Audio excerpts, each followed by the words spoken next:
বন্ধুরা দেখতে পাচ্ছ এই গাড়িটি খুলে নিয়েছি সব কিছুই। তো এইটি গাড়িটি এখন ফুল সার্ভিসিং হবে।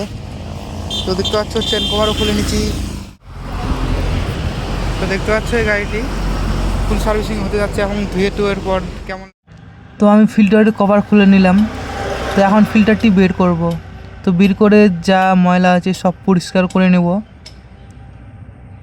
দেখতে পাচ্ছ কত ময়লা জমে আছে নিচে উপরে, সবগুলো ক্লিন করে নেব একবারে। ফিল্টারটি ক্লিন করে আবার ঠিক জায়গায় লাগিয়ে নেব। ফিল্টারটি যদি খারাপ থাকে তবে চেঞ্জ করে দেব এবং যদি চলার মতো হয় সেটাকে চালিয়ে নেব। তো ঠিকভাবে বসে নিলাম আমি, দেখতে পাচ্ছ তোমরা। পিছনের চাকা খুলে নিলাম। তো দেখতে পাচ্ছ গ্রিসটি কত নষ্ট হয়ে গেছে, আবার ক্লিন করে গ্রিজ করে নেব। তো সব কিছু হয়ে আবার চাকাটি ঠিকভাবে লাগিয়ে দিলাম।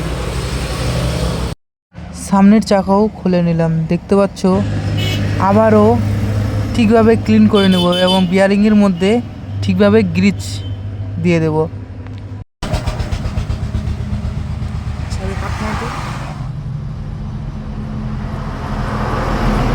এবং ব্রেক শুগুলো ঠিকভাবে ঘষে নেব। তো মোবিল ড্রেন করা হয়ে গেছে, তো ড্রেনারটি ঠিকভাবে লাগিয়ে নেব যেন মোবিল লিক না হয়। তো মোবিলের কোয়ালিটি অনেক খারাপ বেরিয়েছে। তো দেখতে পাচ্ছ এই বাইকটির মধ্যে ক্যাস্ট্রল অ্যাক্টিভ 900 ঢালবো। তো ঢালছি, দেখতে পাচ্ছ তোমরা সিনথেটিক মোবিল। এবং ঠিকভাবে স্পার প্লাগটি চেক করে ঠিকভাবে লাগিয়ে নেব। তো আমাদের ফুল সার্ভিসিং কমপ্লিট এবং দেখতে পাচ্ছ বাইকটি একদম রেডি করে নিয়েছি।